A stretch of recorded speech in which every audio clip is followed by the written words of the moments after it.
పరిణామంలో రాత్రికాల సమయం కొడుకు మరి ఈ వార్షికోత్సవ కొడుకులు చేసినటువంటి మీ అందరికి కూడా ఇంతవరకు మరి సంఘాన్ని నడిపించి అదేవిధంగా మన విషయంలో ఎంతగానో భారం కలిగి ప్రయాసపడి సహకరిస్తున్నటువంటి ఆశీర్వాదం అన్న గారికి, మంచి సాక్ష్యం అందించినటువంటి సురేష్ అన్న గారికి మీ అందరికీ ప్రేమతో వందనాలు తెలియజేస్తున్నాను. ప్రియులారా, దేవుని యొక్క వాక్యం చదువుకున్నాం. బైబిల్ గ్రంథంలో ఎఫెసీ పత్రిక 3వ అధ్యాయము 20-21 వచనాలు చదువుకున్నాం. మనలో కార్యసాధకమైన తన శక్తి చొప్పున మనం అడుగు వాటన్నిటి కంటేను ఊహించు వాటన్నిటి కంటేను అత్యధికముగా చేయ శక్తి గల దేవునికి క్రీస్తు యేసు మూలముగా సంఘములో తరతరములు సదాకాలము మహిమ కలుగును గాక. ఆమేన్. మా ప్రభువా, మీకు స్తోత్రం చెల్లిస్తున్నా. శ్రేష్టమైన మీ వాక్య భాగాన్ని చదువుకొని ఉండగా శ్రేష్ఠుడైన పరిశుద్ధాత్ముడు మాకు వివరించకుండా ఈ సంగతులు మాకు అర్థం కావు. ఈ రాత్రి వేళ మానవుని యొక్క అంతరంగా నిలిగినటువంటి పరిశుద్ధాత్మ దేవుని యొక్క పరిచర్యను కోరుకుంటున్నాం. ఏ హృదయానికి ఏ వర్తమానం అవసరమో, ఏ మాటలు అవసరమో మీరు మాత్రమే ఎరిగి ఉన్నారు. మా శరీర సంబంధమైన తలంపుల ఆలోచనలు దూరపరిచి మీ ఆత్మకు అనుకూలమైన ఆత్మకార్యము జరిగించగలిగినటువంటి శక్తి కలిగిన మాటలు ఈ రాత్రికాల సమయంలో అందించమని, ఈ మాటల ద్వారా ప్రభా స్థానిక సంఘం మరింతగా క్షేమాభివృద్ధి చెందటానికి గత 8 సంవత్సరాలు అద్భుతంగా మీ కృపను మీరు చూపించారు. రాబోతున్నటువంటి సంవత్సరంలో కూడా మరి ఎక్కువ అధిక కృపను మీరు అనుగ్రహించమని, ఈ పరిచర్యలో ప్రయాసపడిన ప్రతి ఒక్కరిని పేరు పేరున జ్ఞాపకం చేసుకుని దీవించమని, ఈ శబ్దయంత్రం ద్వారా దేవుని మాటలను, పరలోక సంబంధమైన మాటలను, దైవ వాక్కులను వింటున్న ఈ దొడ్డవరపాడు గ్రామ ప్రజలను ఆత్మీయంగా ఆశీర్వదించమని, నిలువబడినటువంటి నేను నిష్ప్రయోజకమైనటువంటి దాసునని మీ సన్నిధిలో అంగీకరిస్తూ మీరే సహాయం దయచేయమని యేసుక్రీస్తు ప్రభువారి అమూల్యమైన నామములో స్తోత్రములు చెల్లించి ప్రార్థించి అడిగి వేడుకొంచున్నాము తండ్రి. ఆమేన్. క్రీస్తునందు ప్రియ సహోదరి సహోదరులారా, బైబిల్ గ్రంథం శ్రేష్టమైనది. బైబిల్ గ్రంథంలో వ్రాయబడినటువంటి ప్రతి మాట దేవుని హృదయంలో నుండి మానవుని యొక్క హృదయంలోనికి పరిశుద్ధాత్మ ద్వారా ప్రేరేపించబడి వ్రాయబడినటువంటి సంగతులు. ఈ బైబిల్ గ్రంథాన్ని లేకుండా చేయాలని అనేక మంది రాజులు, అనేక మంది చక్రవర్తులు, అనేక మంది మహా గొప్ప వీరులు, పరాక్రమవంతులు చాలా ప్రయత్నాలు చేశారు.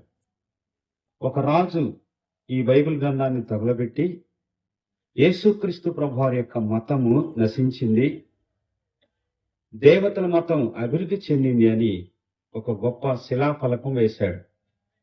కానీ కొద్ది కాలానికే అదే స్థలంలో కాన్స్టాంటినోపిల్ అనేటువంటి చక్రవర్తి వచ్చి ఈ బైబిల్ గ్రంథాన్ని తమ రాజ్యంలో ప్రాముఖ్యమైనటువంటి గ్రంథంగా లోకానికి పరిచయం చేశాడు.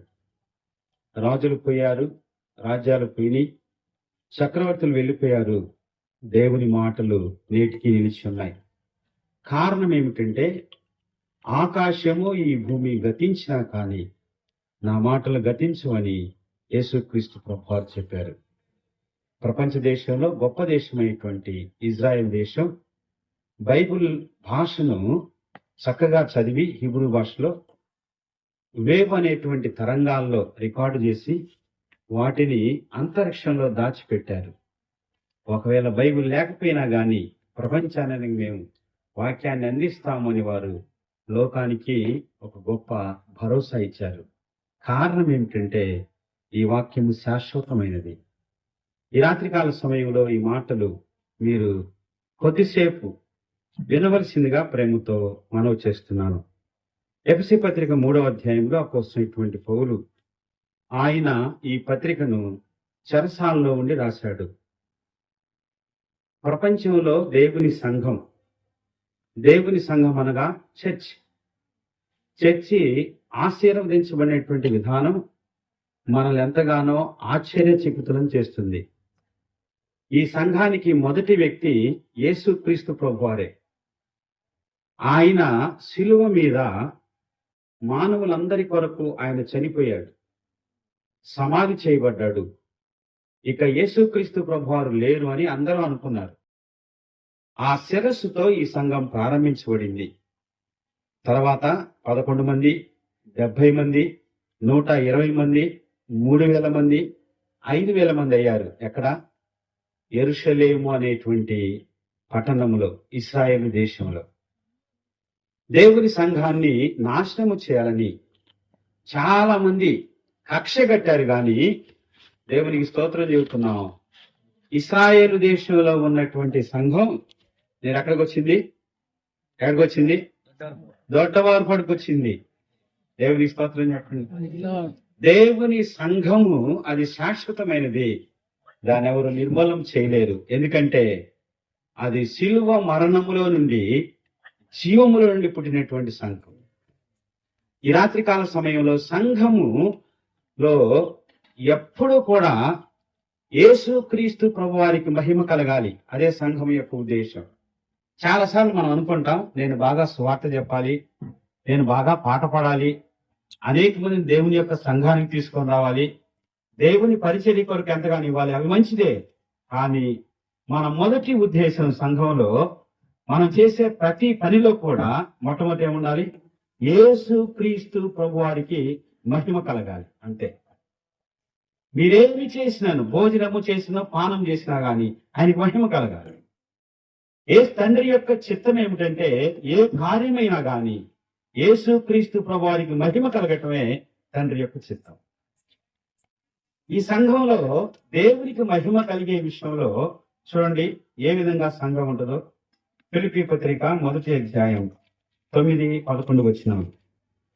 ఫిలిప్పీ పత్రిక 1వ అధ్యాయం 9-11 వచనం. మీరు శ్రేష్టమైన కార్యములను వివేచింపగలవారొకటకు మీ ప్రేమ తెలివితోను. ఒక సంఘంలో దేవునికి మహిమ రావాలంటే మన పనులు ఎట్లా ఉండాలి?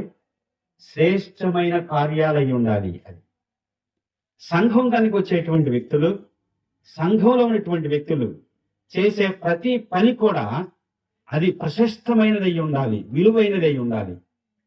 వారు ఒక పని చేస్తే, ఒక కార్యము చేస్తే, ఒక సహాయం చేస్తే, ఒక ఆలోచన చేస్తే ఎట్లా ఉండాలి? శ్రేష్టంగా ఉండాలి. దేవునికి మహిమ రావాలంటే సంఘానికి వచ్చే బిడ్డలు అల్లరి కార్యాలు చేయటానికి, లోక సంబంధమైన కార్యాలు చేయడానికి అవకాశమే లేదు. మీరు నడుస్తున్నా గాని, మీరు పని చేస్తున్నా గాని, మీరు పాట పాడుతున్నా గాని, మీరు ఎక్కడ ఉన్నా గాని మన సంఘానికి రాబోతున్న 9వ సంవత్సరంలో, 10వ సంవత్సరంలో మన సంఘం ద్వారా దేవునికి మహిమ రావాలంటే సంఘంలో ఉన్న దేవుని బిడ్డల యొక్క పనులు ఎట్లా ఉండాలి? సామాన్యమైన పనులు కాదవి, శ్రేష్టమైన కార్యాలు ఆలోచించాలి. ఆ శ్రేష్టమైన కార్యాలు ఏముండాలంటే ప్రేమ ఉండాలి. ఫిలిప్పీ పత్రిక చూడండి, మరొక మాట మనం అక్కడ దేవుని యొక్క పనిని గురించి. కొలస్సీ పత్రిక 1వ అధ్యాయం 9వ వచనం. అందుచేత ఈ సంగతి విన్న నాటి నుండి మేమును మీ నిమిత్తము ప్రార్థన చేయటం మానక మీరు సంపూర్ణ జ్ఞానమును, ఆత్మ సంబంధమైన వివేకము. దేవుని సంఘము ఏ విధంగా ఉండాలి? సంపూర్ణమైన జ్ఞానం. ఈ స్థానిక సంఘానికి వచ్చేటువంటి వారు, శాలయ మందిరానికి వచ్చేటువంటి వారు ఎట్లా ఉండాలి? సంపూర్ణమైన జ్ఞానం కలిగినటువంటి వారుగా ఉండాలి. ఎందుకు యేసుక్రీస్తు ప్రభువాన్ని నమ్ముకున్నాం? ఎందుకు ఆరాధన చేస్తున్నాం? ఎందుకు పాటలు పాడుతున్నాం? లోకములో 3 కోట్ల మంది దేవతలు ఉండగా ఎక్కడి నుంచో యెరూషలేము నుండి వచ్చాడని యేసుక్రీస్తు ప్రభువారు. ఆయన ఎందుకు నమ్ముకున్నాం? తెలియాలి, లోకానికి చెప్పాలి, ఓపికగా చెప్పాలి. దేవుని సంఘములో మన యొక్క ప్రేమ ఏ విధంగా ఉండాలి, మన యొక్క కార్యాలు ఏ విధంగా ఉండాలి? చూడండి 2వ తిమోతి పత్రిక 1వ అధ్యాయం 4వ వచనం. దేవుని సంఘంలో మనం ఏ విధంగా దేవునికి మహిమ రావాలంటే ఏ విధంగా ఉండాలో అక్కడ మాట చదువుతాను. నా ప్రార్థన ఏంది ఎడతెక్క నిన్ను జ్ఞాపకం చేసుకొనొచ్చు, నీ కన్నీళ్లను తలుచుకొని నాకు సంపూర్ణ ఆనందం కలుగుటకై. దేవునికి మహిమ కావాలి అంటే దేవుని సేవకులకు సంఘము సంపూర్ణమైన ఆనందాన్ని కలిగించాలి. తిమోతి, నీవు ఎఫెసులో పనిచేస్తున్నావు, క్రూరమైన మృగాల మధ్య పనిచేస్తున్నావు, దుర్బోధకుల మధ్య పనిచేస్తున్నావు. కానీ నీ పరిచర్యను నేను చూసినప్పుడు, మీ జ్ఞానాన్ని నేను చూసినప్పుడు, మీ ప్రేమను నేను చూసినప్పుడు, నేను చెరసాల్లో ఉన్నా, కష్టాల్లో ఉన్నా, శ్రమల్లో ఉన్నా, కానీ నేను సంపూర్ణమైన ఆనందంతో ఉన్నానండి. ఇదే యానివర్సరీ అంటే.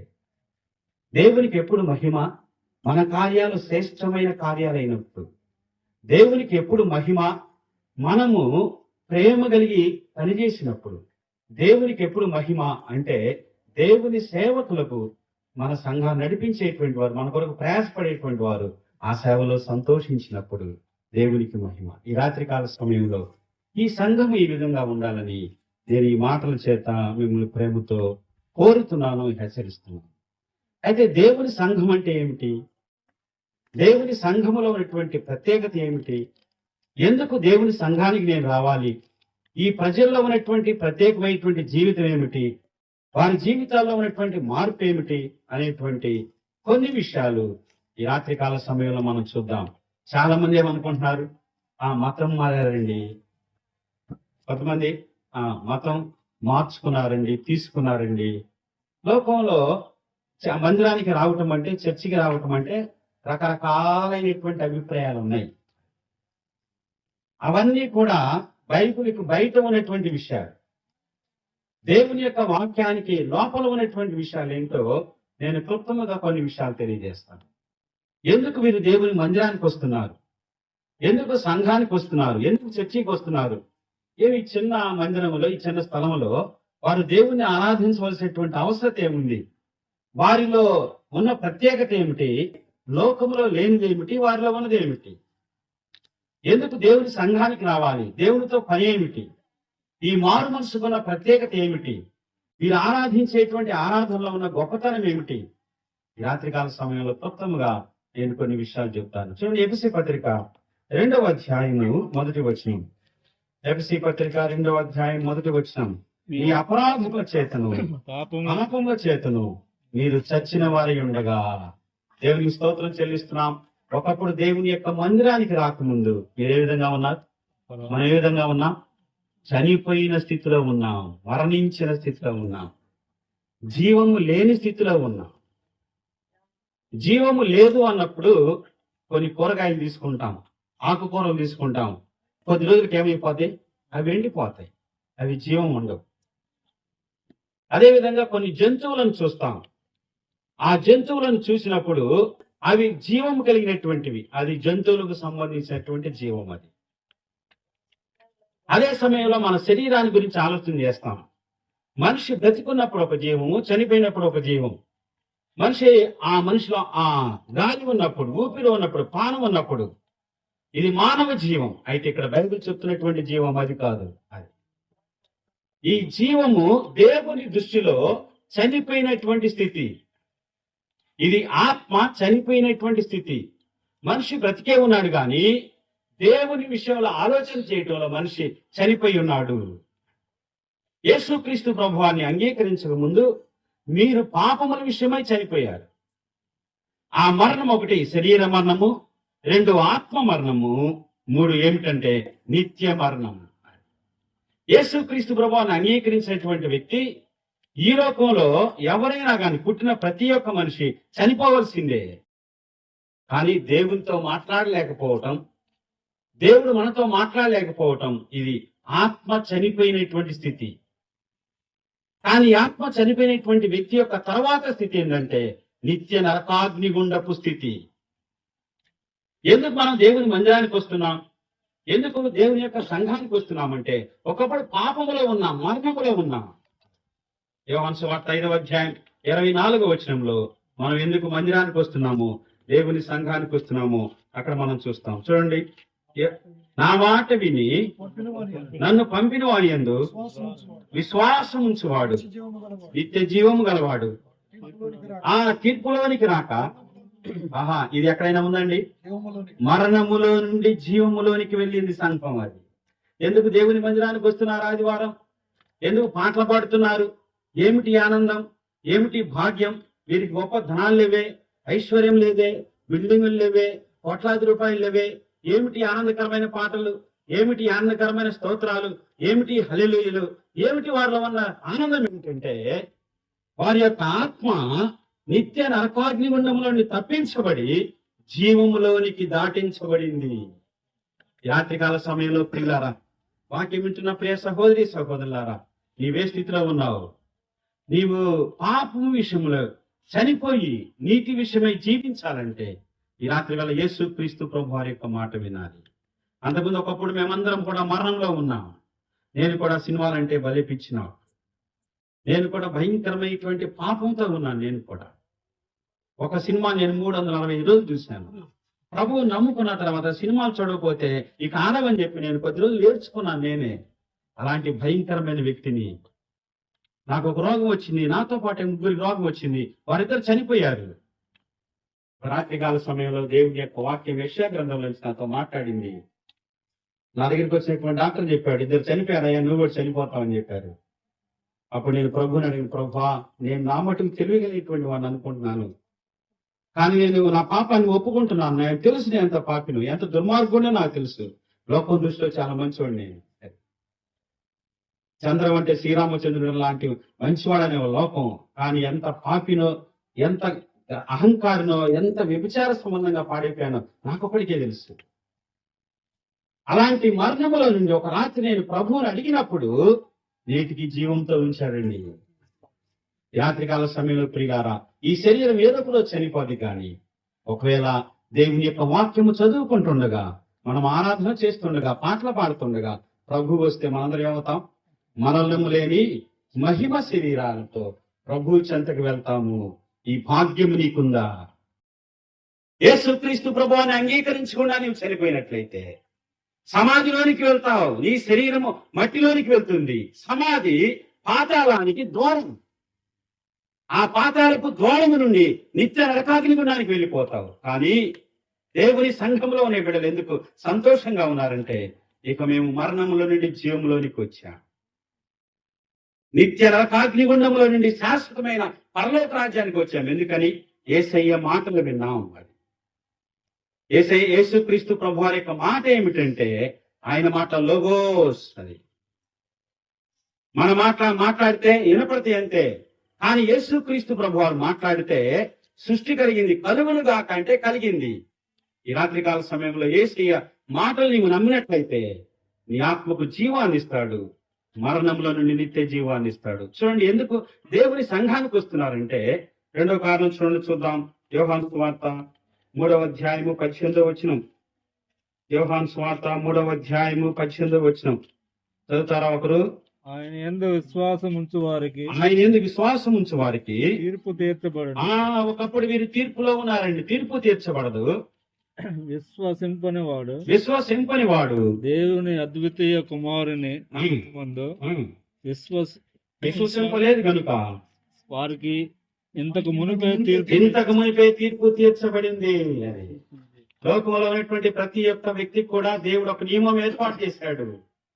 అదేమిటి అనగా, దేవుని మాట వినేటువంటి ప్రతి ఒక్క వ్యక్తికి, దేవుని మాట వినకపోవటం అంటే మనిషి వెలుగును ప్రేమించటం లేదు, చీకటినే ప్రేమిస్తున్నాడు, చీకటి కార్యాలనే ప్రేమిస్తున్నాడు, పాపాన్నే ప్రేమిస్తున్నాడు, అవిధేయతనే ప్రేమిస్తున్నాడు, అహంకారాన్నే ప్రేమిస్తున్నాడు, నాశనాన్నే ప్రేమిస్తున్నాడు. చీకటిని ప్రేమించేటువంటి వారి కొరకు దేవుని యొక్క తీర్పు ఉంది. ఈరోజు ప్రపంచంలో చాలా దేశాల్లో రేపు బ్రతుకుతామో లేదో తెలియక ఏ రాత్రిపూట ఏ రాకెట్ వచ్చి మా నివాసాలను పాడు చేసిద్దో, ఎక్కడ మమ్మల్ని చంపివేసిద్దో, ఏ సైనికుడు వస్తాడో తీర్పులో ఉండి భయపడి నిద్ర లేకుండా దాక్కుంటున్నారు.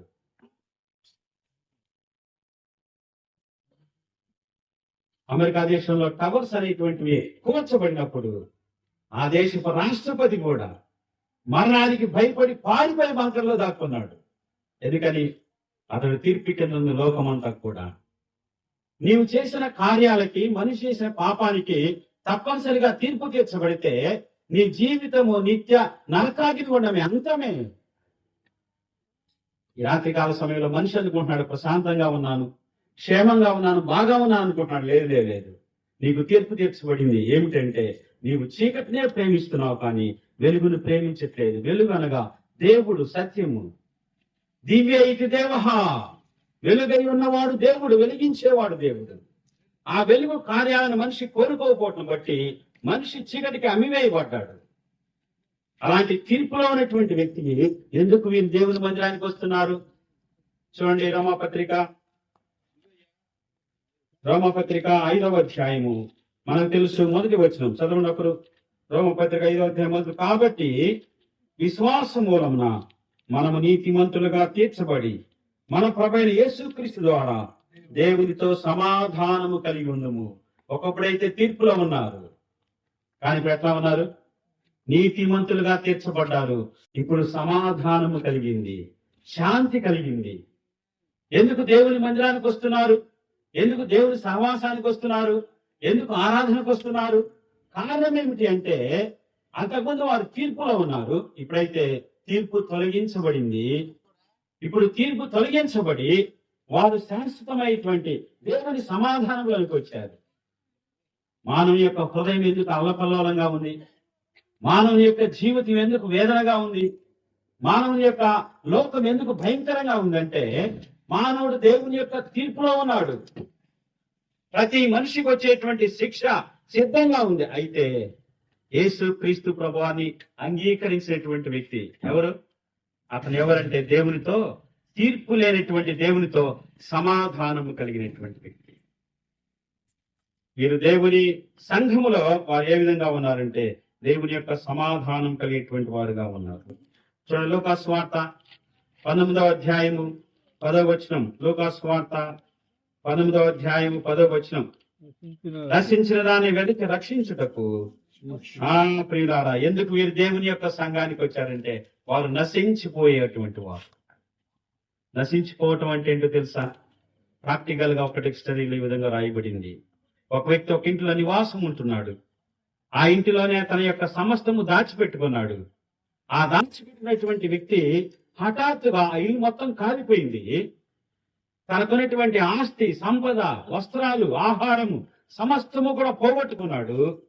ఏమీ లేకుండా ఒట్టి మనిషి రోడ్డు మీద నిలబడ్డాడు. ఏమీ లేదు అతనికి, సమస్తాన్ని పోగొట్టుకున్నాడు.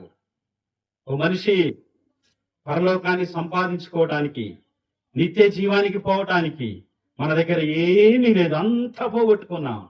అపవాది నీకు తెలియకుండా నీలో ఉన్నటువంటి ఆత్మను చంపివేశాడు, ఆర్పివేశాడు. సైతాను నీకు తెలియకుండా నీ మనస్సాక్షిని పాడు చేశాడు. అపవాది నీకు తెలియకుండా నీ తలంపులను పాడు చేశాడు. నీకు తెలియకుండా వాడు నిన్ను బానిసగా చేసుకున్నాడు. వాడు కూర్చోమంటే కూర్చుంటున్నావు, నిలబడమంటే నిలబడుతున్నావు, ఆడమంటే ఆడుతున్నావు, పాడమంటే పాడుతున్నావు, తాగమంటే తాగుతున్నావు, హత్య చేయమంటే హత్య చేస్తున్నావు. మనిషి సమస్తాన్ని పోగొట్టుకున్నాడు. ఎందుకు దేవుని మందిరానికి వస్తున్నాము అంటే, ఒకప్పుడు మనం లోకంలో సమస్తాన్ని పోగొట్టుకున్నాం. కానీ ఇప్పుడు చూడండి, మనం ఏం సంపాదించుకున్నాము? ఎఫ్ఎస్సీ పత్రిక 2వ అధ్యాయము 8వ వచనం. ఎఫ్ఎస్సీ పత్రిక 2వ అధ్యాయం 8వ వచనం. మీరు విశ్వాసము ద్వారా కృపచేతనే మీరు రక్షించబడి ఉన్నారు. ఇది మీ వలన కలిగినది కాదు, దేవుని వరమే. నశించిపోయినటువంటి మానవ జాతి దేవుని యొక్క వరమైనటువంటి యేసుక్రీస్తు ప్రభువారు రక్షణ భాగ్యము విశ్వాసము ద్వారా. ఒకప్పుడు మనం నశించిపోయామండి, ఏమీ లేవు మనకి. కానీ యేసుక్రీస్తు ప్రభువారిని ఎప్పుడైతే విశ్వాసం ఉంచామో, దేవుని వరం ఎవరండి? యేసుక్రీస్తు ప్రభువారు. చెప్పన శక్యమును మహిమాయుక్తమైన దేవుని వరము యేసుక్రీస్తు ప్రభు. ఎందుకు దేవుని సంఘానికి వస్తున్నారు? ఎందుకు మందిరానికి వస్తున్నారు? ఉద్దేశం ఏమిటంటే, వారు ఒకప్పుడు లోకంలో తీర్పులో ఉన్నారు, పాపంలో ఉన్నారు, నాశనంలో ఉన్నారు, జీవం లేనటువంటి స్థితిలో ఉన్నారు. అలాంటి వారు ఈరోజు దేవుని యొక్క వరమైనటువంటి యేసుక్రీస్తు ప్రభువాన్ని కలిగి ఉన్నారు. అంత మాత్రమే కాదు, వారి యొక్క జీవితం ఏ విధంగా అంటే, వారి విశ్వాసము ద్వారా వారు పరలోక సంబంధులుగా వారు జీవిస్తున్నారు. మనం ఎవరు ఇప్పుడు? ఒకప్పుడు మనం ఈ లోక సంబంధమైనటువంటి జీవితం మంది. కానీ యేసుక్రీస్తు ప్రభువాన్ని అంగీకరించిన తర్వాత మన యొక్క జీవన స్థితి పరలోక సంబంధమైనటువంటి పౌరులం. ఎంత గొప్ప భాగ్యాన్ని దేవుడు మనకి ఇచ్చాడు. ఈ విశ్వాసం మనిషి, ఓ మానవుడా, నీవు కలిగి ఉన్నావా? ఇక్కడ ఉన్నటువంటి దేవుని బిడ్డలు యేసు క్రీస్తు ప్రభువుని విశ్వాసం ఉంచి దేవుని యొక్క సంఘానికి నడిపించబడుతున్నటువంటి వారు ఇలాంటి ఆనందాన్ని కలిగి ఉన్నారు, ఇలాంటి దేవుని వరమును కలిగి ఉన్నారు, ఇలాంటి సమాధానాన్ని కలిగి ఉన్నారు, ఇలాంటి జీవాన్ని కలిగి ఉన్నారు. నీవు కలిగి ఉన్నావా? లేకపోతే ఈ రాత్రికాల సమయం దేవుని చెంతకు రా, ప్రభు యొద్దకు రా. దేవుని యొక్క రక్షణ ఉచితమే, అది దానికి ఏమాత్రము ఖర్చు పెట్టవలసినటువంటి అవసరం లేనే లేదండి. ఎందుకు మీరు దేవుని యొక్క మందిరానికి వస్తారంటే చూడండి, ఎఫెసీ పత్రిక 2వ అధ్యాయము 12వ వచనము. ఎఫెసీ పత్రిక 2వ అధ్యాయం 12వ వచనము. ఆ కాలమందు ఇశ్రాయేలుతో సహపౌరులు కాక పరదేశులను, వాగ్దాన నిబంధన లేని పరిజనులను, నిరీక్షణ లేని వారును, లోకమందు దేవుడు లేని వారై ఉండి క్రీస్తుకు దూరస్తులుగా ఉన్నారు. ఒకప్పుడు వీరికేం లేదు, నిరీక్షణ లేదు, హోప్ లేదు. ఒకప్పుడు వీరికి దేవుడు లేడు, ఒకప్పుడు వీరికి క్రీస్తు లేడు. ఎందుకు దేవుని మందిరానికి వస్తున్నాం? గత 8 సంవత్సరాలుగా ఎందుకు దేవుణ్ణి ఆరాధిస్తున్నాం? ఎందుకు యేసుక్రీస్తు ప్రభువుని నమ్ముకున్నాం? మనులు మాణిక్యాలు వచ్చినాయా? గొప్ప గొప్ప కోటీశ్వరులయ్యా? కానే కాదండి. ఎందుకు? ఒకప్పుడు మాకు దేవుడు లేడండి. నిజానికి బైబిల్ గ్రంథంలో ఈ పత్రిక రాసేటప్పుడు, ఎఫెసీ పత్రిక రాసేటువంటి సమయానికి ఎఫెసు అనేటువంటి పట్టణంలో గొప్ప డయానా అనేటువంటి గొప్ప దేవత గుడి ఉంది. అక్కడ 140 స్తంభాలు ఉన్నాయి. అక్కడ ప్రపంచ 7వ వింతల్లో ఒక గొప్ప దేవాలయం ఉంది అక్కడ. కానీ మనిషి ఏమనుకుంటున్నాడు అంటే దేవుడు ఉన్నాడు లేదు, కానీ దేవుడు నన్ను గురించి ఆలోచన చేస్తున్నాడా? భక్తి ఉంది, ఆచారం ఉంది, సాంప్రదాయం ఉంది, అనేక రకమైనటువంటి పండుగలు ఉన్నాయి, కానీ మనిషికి దేవునితో సంబంధం లేదు. దేవుడు ఉన్నాడులే, ఆయన పని ఆయన చూసుకుంటాడు, నా పని నేను చూసుకుంటాను, నేను పుడతాను, నేను పెరుగుతాను, నేను చనిపోతాను, దేవుడితో నాకేమి సంబంధం లేదనుకుంటున్నారు. ఈ రాత్రికాల సమయంలో ప్రియులారా, బైబిల్లో ఉన్నటువంటి దేవుడు ప్రేమ స్వరూపి. యేసు క్రీస్తు ప్రభువారు ఎవరంటే ఆయన ప్రేమ స్వరూపి. శత్రువులను ప్రేమించాడు, అనీతిమంతులను ప్రేమించాడు, అవిధేయులను ప్రేమించాడు. ఈ రాత్రి ఎందుకు మనకి ఈ మాటలు వినిపిస్తున్నాడు అంటే నిన్ను కూడా ప్రేమించాడు. యేసు క్రీస్తు ప్రభువారు ప్రేమించినటువంటి ఏ పాపి లేడు ఈ లోకంలో. ఆయన అందరినీ ప్రేమించాడు. ఆయన అందరినీ ప్రేమించి ఆయన మనము నిత్య రాజ్యము చేరాలని, పరలోక రాజ్యం చేరాలని ఆయన మనందరి కొరకు చనిపోయాడు. వీరు భక్తి కలిగే ఉన్నారు, కానీ దేవుడు లేకుండా బ్రతికారు. ఎప్పుడైతే దేవుని యొక్క మందిరానికి రావటం ఆరంభించారో, ప్రభువుని తెలుసుకోవటం ఆరంభించారో, వారికి ఏమొచ్చిందంటే ఒక నిరీక్షణ వచ్చింది, ఒక నమ్మకం వచ్చింది, ఒక హోప్ వచ్చింది.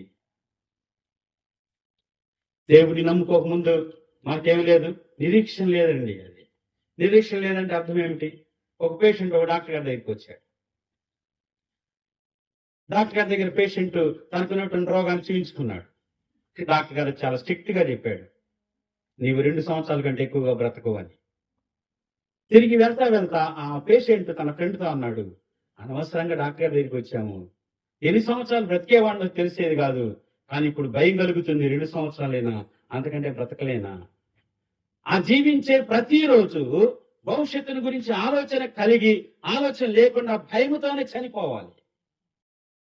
లోకంలో చాలా మందికి ఈ జీవితం తర్వాత జీవితం ఏమిటి అనేటువంటి సంగతి లేకుండానే, ఆలోచన లేకుండానే మరణ భయముతోనే మనిషి బ్రతుకుతున్నాడు. దేవుని యొక్క సంఘానికి ప్రభువుని అంగీకరించక ముందు, ప్రభువుని నమ్ముకోక ముందు మన స్థితి కూడా ఏ విధంగా ఉందంటే నిరీక్షణ లేనటువంటి జీవితమే. అయితే ఇక్కడ అంటున్నాడు, మీరు దేవుడు లేనటువంటి వారు, క్రీస్తు లేనటువంటి వారు, కానీ నిరీక్షణ లేనటువంటి వారు, కానీ ఇప్పుడు క్రీస్తును కలిగి ఉన్నారు. అది బైబిల్ గ్రంథంలో యేసు క్రీస్తు ప్రభువారికి యేసు క్రీస్తు 2 పేర్లు, 2 కలిపి ఒకటేనండి. యేసు అంటే ఆయన రక్షకుడు, క్రీస్తు అంటే ఆయన అభిషిక్తుడు. దీని అర్థం అవటం కోసం నేను ఈ విధంగా మీకు చెప్తాను. యేసు అంటే రక్షకుడు, ఈ లోకానికి సంబంధించినటువంటి రక్షణ, అంటే ఈ లోకంలో జీవించడానికి. క్రీస్తు అంటే రాబోతున్నటువంటి రక్షకుడు, పరలోకానికి సంబంధించినటువంటి. 2 లోకాలు, ఈ లోకం విడిచిన తర్వాత నేను ప్రభువుతో ఉంటాను అనేటువంటి విశ్వాసం కలిగి జీవించడం యేసు క్రీస్తు ప్రభువులో ఉన్న భాగ్యం అండి. ఇలాంటి నామం ఎవరికి ఉంది? ఈ లోకంలో రక్షణ దొరుకుతుంది, ఈ లోకాన్ని విడిచిన తర్వాత నాకు ఒక నిరీక్షణ ఉంది, ఈ లోకాన్ని విడిస్తే నేను ప్రభు యొద్దకు వెళ్తాను. ఆయన క్రీస్తు, ఆయన మెస్సియా, ఆయన పరలోకంలో ఉన్నాడు. ఒకప్పుడు నాకు దేవుడు లేడు, ఒకప్పుడు నాకు నిరీక్షణ లేదు, ఒకప్పుడు నాకు ఆనందం లేదు. కానీ ఇప్పుడేముంది? దేవుని యొక్క మందిరానికి వస్తున్నప్పుడు, ప్రభువు నమ్ముకున్నప్పుడు ఏముంది? నాకు క్రీస్తు ఉన్నాడు. క్రీస్తు అదే అదే చూస్తాం కదా. 2 కొరింథీ పత్రిక 12వ అధ్యాయం 2వ వచనంలో మనం ఒక మాట చూస్తాం. అక్కడ చూడండి, 2 కొరింథీ పత్రిక 12వ అధ్యాయము 2వ వచనం. క్రీస్తు నందున్న ఒక మనుషుని, నాకు తెలుసండి, ఒకప్పుడు ఇతనికి దేవుడు లేడు, ఒకప్పుడు ఇతనికి నిరీక్షణ లేదు. ఇప్పుడు ఎక్కడున్నాడు అతను? క్రీస్తులో ఉన్నారు. స్తోత్రం చెప్పండి. ఎక్కడున్నామో మనం? యేసు క్రీస్తు. ఒకప్పుడు లోకంలో ఉన్నాం, దేవుడు లేని వారిగా ఉన్నాం, విశ్వాసం లేని వారిగా ఉన్నాం, జీవం లేని వారిగా ఉన్నాం, నిరీక్షణ లేని వారిగా ఉన్నాం, భయస్థులుగా ఉన్నాం. కానీ ఈ రాత్రికాల సమయంలో యేసు క్రీస్తు ప్రభువారందు విశ్వాసం ఉంచితే మనం క్రీస్తులోనికి వస్తాం. ఏమిటి ప్రత్యేకత? క్రీస్తులోనికి రావడం ద్వారా ప్రత్యేకత ఏమిటి అంటే, యేసు క్రీస్తు ప్రభువారు ఆయన దేవుడై ఉండి, ఆయన మానవ రూపము దాల్చి మనిషిగా వచ్చి మనందరి కోసం చనిపోయాడు. దేవుడు మనిషి ఎందుకు అయ్యాడు అంటే, మనిషి అయితేనే చనిపోతాడు. దేవుడు ఉండటానికి మనిషి అంటే ప్రత్యేకత ఏంటంటే, ఆయన దేవుడు కాబట్టి ఎన్నటికీ చనిపోడు. యేసు క్రీస్తు ప్రభువుని విశ్వాసం వచ్చడం అంటే, ఆయన ఎందుకు విశ్వాసం వచ్చినటువంటి వారు ఆయన మధ్యాకాశానికి వచ్చి పిలిచినప్పుడు మరణాన్ని జయించి మనం తిరిగి లేస్తాం. అది యేసు క్రీస్తు ప్రభువులో ఉన్న భాగ్యం. ఈ రాత్రికాల సమయంలో నిరీక్షణ ఎవరికీ లేదు. ఒక యేసు క్రీస్తు ప్రభువారందు ఉన్న వ్యక్తికి మాత్రమే ఉంది. ప్రియుడా సోదరుడా సహోదరి, నీవు ఇలాంటి నిరీక్షణ కలిగి ఉన్నావా? ఆలోచన కలిగి ఉన్నావా? ఈ లోకాన్ని పిలిస్తే నేను నిత్య జీవం పరలోక రాజ్యంలో ఉంటాను అనే భాగ్యం ఉందా? ఎందుకు మనం ప్రభువు నమ్ముకున్నాం? ఒకప్పుడు దేవుడు లేడు, ప్రభువు లేడు, ఆశ లేదు, నిరీక్షణ లేదు. కానీ నేను ప్రభువు నమ్ముకున్నాను, ప్రభువు నాలో జీవిస్తున్నాడు. ఆయన మధ్యాకాశానికి వచ్చినప్పుడు, ఒకవేళ ఈ లోకాన్ని విడిచినట్లయితే నేను ఆయనతో పాటు సదాకాలం ఉండటానికి వెళ్తాను. ఈ నిరీక్షణ నాకుంది. క్రీస్తు యేసునందున్న మనిషి. మీరెవరిలో ఉన్నారు? యేసు క్రీస్తు ప్రభువారిలో ఉన్నాం. యేసు క్రీస్తు ప్రభువారి చేత నడిపించబడుతున్నాం. యేసు క్రీస్తు ప్రభువారి చేత పోషించబడుతున్నాం. యేసు క్రీస్తు ప్రభువారి యొక్క పోలికలకు మార్చబడుతున్నాం. అందుకే మనం క్రైస్తవులం. ఏమిటి దేవుని యొక్క విశ్వాసం ఉన్నటువంటి ప్రత్యేకత ఏమిటంటే, ఒకప్పుడు పాపములో ఉన్నాం, ఒకప్పుడు తీర్పులో ఉన్నాం, ఒకప్పుడు నశించిపోయేటువంటి స్థితిలో ఉన్నాం, ఒకప్పుడు దేవుడు లేకుండా ఉన్నాం, నిరీక్షణ లేకుండా ఉన్నాం. కానీ ఎప్పుడైతే ప్రభువునందు విశ్వాసం ఉంచామో మనం క్రీస్తులోనికి వచ్చాం. చూడండి, 1-2 మాటలు చెప్పి నేను ముగిస్తాను. మనం గతంలో ఏ విధంగా ఉన్నామో ఒక మాట చూద్దాము. 1 తిమోతి పత్రిక ఇందాక చదువుకున్నాం మనం. చదివాడు 1 తిమోతి పత్రిక 1వ అధ్యాయం 15వ వచనం. పాపులను రక్షించుటకు. యేసు క్రీస్తు ప్రభువాన్ని అంగీకరించక ముందు మనం ఎవరు?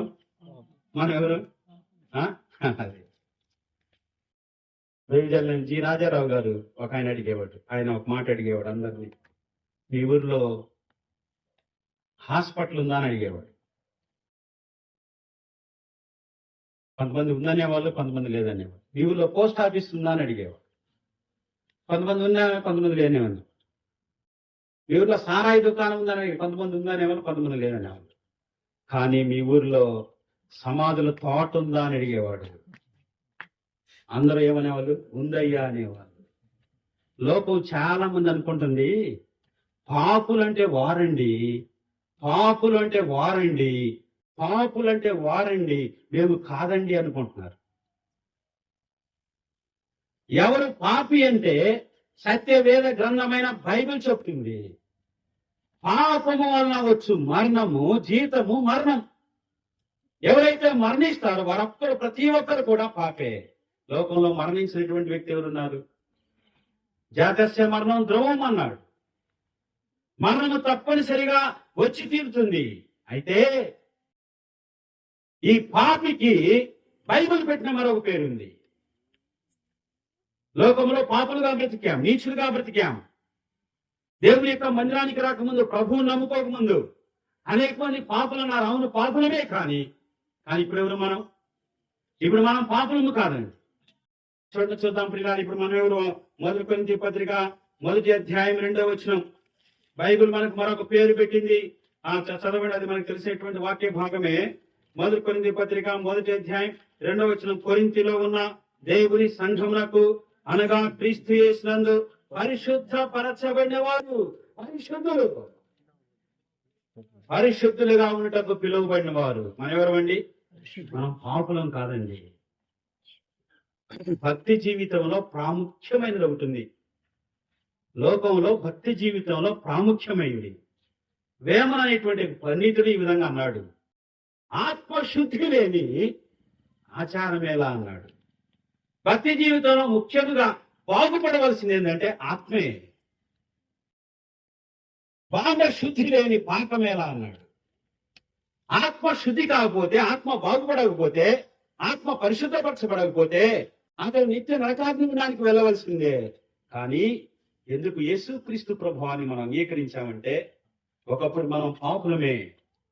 పాపం వలన వచ్చేటువంటి జీవితము మరణము, నిత్య నరకాగ్ని ఉండమే. కానీ యేసుక్రీస్తు ప్రభువాన్ని అంగీకరించిన తర్వాత ఆయన పరిశుద్ధమైనటువంటి రక్తధారల చేత మనం కడగబడిన తర్వాత మన పేరు ఏమారింది?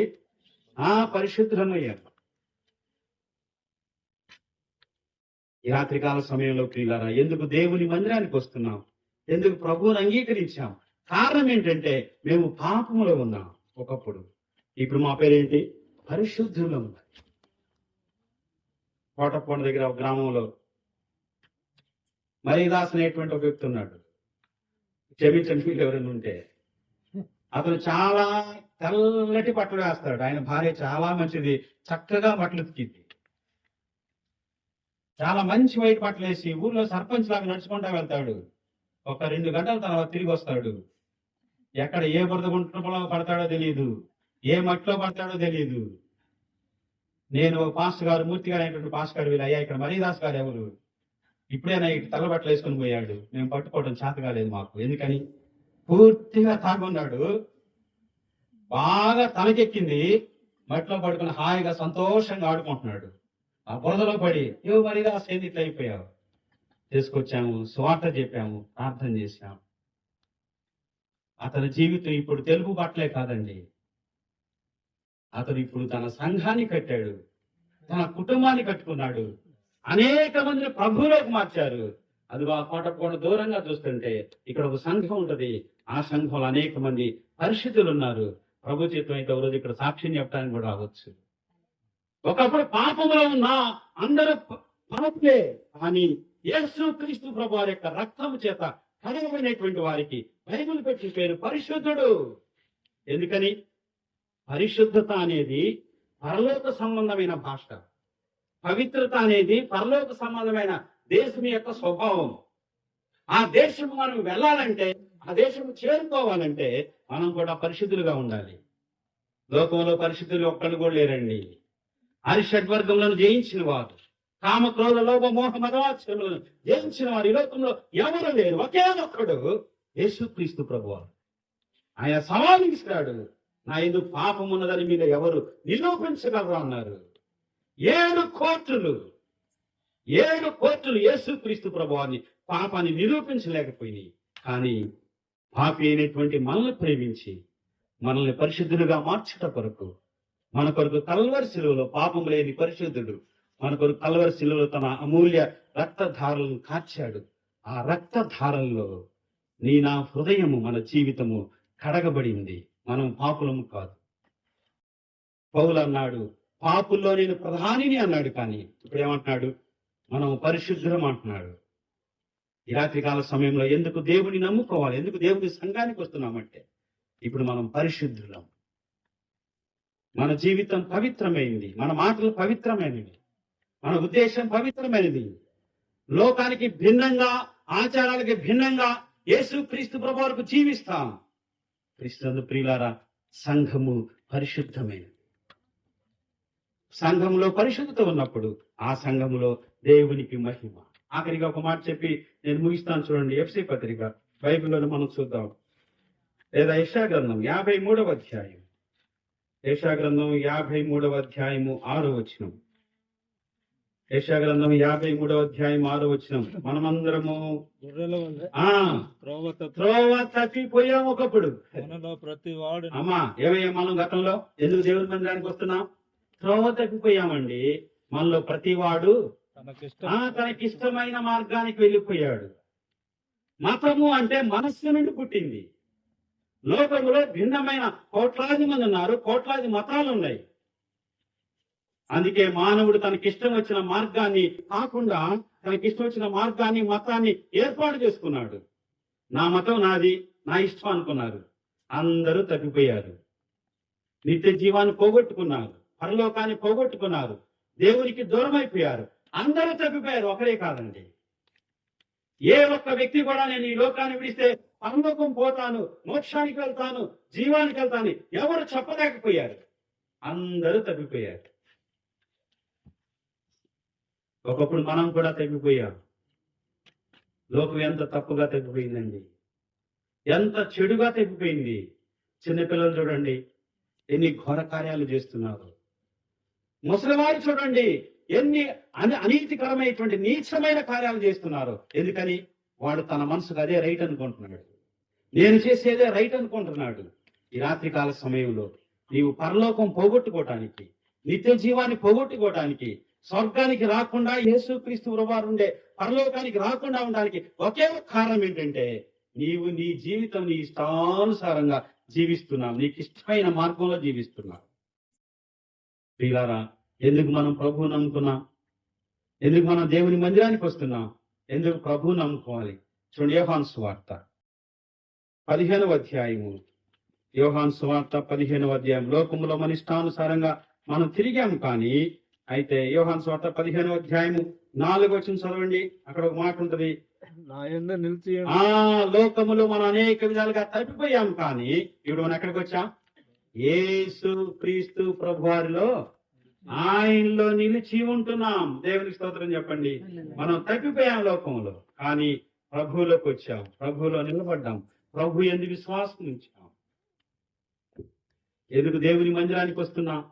ఎందుకు ప్రభువుని అంగీకరించాం అంటే, ఒకప్పుడు మనం పాపంలో ఉన్నాం, ఒకప్పుడు మనం తీర్పులో ఉన్నాం, ఒకప్పుడు నిరీక్షణ లేనటువంటి వారిగా ఉన్నాం, ఒకప్పుడు ఆనందం లేనటువంటి వారిగా ఉన్నాం, దేవుడు లేనటువంటి వ్యక్తులుగా ఉన్నాం, సమస్తాన్ని పోగొట్టుకున్నాం. కానీ ఇప్పుడు ఎక్కడ ఉన్నాం మనం? యేసు క్రీస్తు ప్రభువారిలో ఉన్నాం. చదవయ్యా, నాయన నిలిచినుడి, నా యందు నిలిచి ఉండుడి, నాయన నిలిచినుడి, మీ యందు నిలిచి, మీ యందు నేను కూడా నిలిచి ఉంటాను. తీగ ద్రాక్షవల్లిలో నిలిచి, తీగ ద్రాక్ష వల్ల నిలిచి ఉంటే తనంతట తాను ఎలాగో ఫలింపదు. ఈ రాత్రికాల సమయంలో పిల్లల ఎందుకు యేసు క్రీస్తు ప్రభువాని మనం అంగీకరించామంటే, ఎవరైతే యేసు క్రీస్తు ప్రభువారిని విశ్వాసం ఉంచుతారో, ఎవరైతే ఆయన నమ్ముకుంటారో, పాపాలు ఒప్పుకుంటారో, ఆయన ఎందుకు నిలిచి ఉంటారో వారు ఫలిస్తారు అని, వారు ఫలిస్తారు అండి. యేసు క్రీస్తు ప్రభువారు గోధుమ గింజ, ఆ గోధుమ గింజ భూమిలో నాటబడింది. ఆ భూమిలో నాటబడినటువంటి ఆ గోధుమ గింజ మరలా ఏమైంది? జీవమై అది ఫలించింది.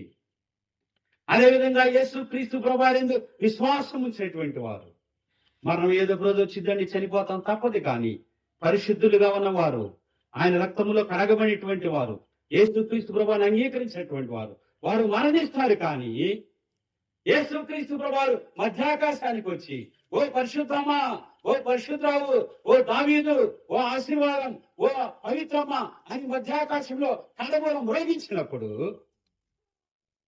ఈ జీవితము, జీవము, నిత్య జీవం అనేటువంటి ఫలములతో, ఆ ఫలములతో దేవుని యొక్క మహిమ చేత కప్పబడి మనం పరలోకానికి వెళ్ళిపోతాం. ఈ నిరీక్షణ నీకుందా? ఒకవేళ ప్రభువుని అంగీకరించకపోయినట్లయితే ఆ గోధుమ గింజ భూమిలోనే ఉంటది, అది పండలేదు. కాబట్టి దాని యొక్క రైతు వచ్చి దాన్ని తీసి దాన్ని అగ్నిగుండంలో వేసి దాన్ని నిత్యము కాల్చివేస్తాడు. ఫలించేటువంటి చెట్టు యొక్క స్వభావం ఏంటంటే అది నిత్య జీవం, నిత్య జీవార్థ ఫలాలు. ఎందుకు దేవుని మందిరానికి వస్తున్నాం? తీర్పులో నుండి మనము సమాధానంలోనికి వచ్చాం, శాంతికరమైన పరిస్థితుల్లోనికి వచ్చాం, పాపములోని పరిస్థితులుగా మార్చబడ్డాం. దేవుడు లేని జీవితంలో నుండి యేసుక్రీస్తు ప్రభు వారిలోకి వచ్చాం. ఈ రాత్రికాల సమయంలో ప్రియులారా, మనం ఎందుకు ప్రభు యొద్దకు వచ్చామంటే, ఎందుకు దేవుణ్ణి నమ్ముకున్నామంటే, మనం నిత్య జీవము ఈ లోకాన్ని విడిచిన తర్వాత ప్రభుతో యుగ యుగాలుండే భాగ్యాన్ని పొందుకున్నా. ఈ నిరీక్షణ నీకుందా? ఈ భాగ్యం నీకుందా? ఈ బిడ్డలను అడుగు, తెలుసుకో, దేవుని యొక్క వాక్యాన్ని చదువు, జీవితాన్ని అన్వేషించు, సత్యాన్ని గ్రహించు, జీవితాన్ని మార్చుకోమని ప్రేమపూర్వకంగా హెచ్చరి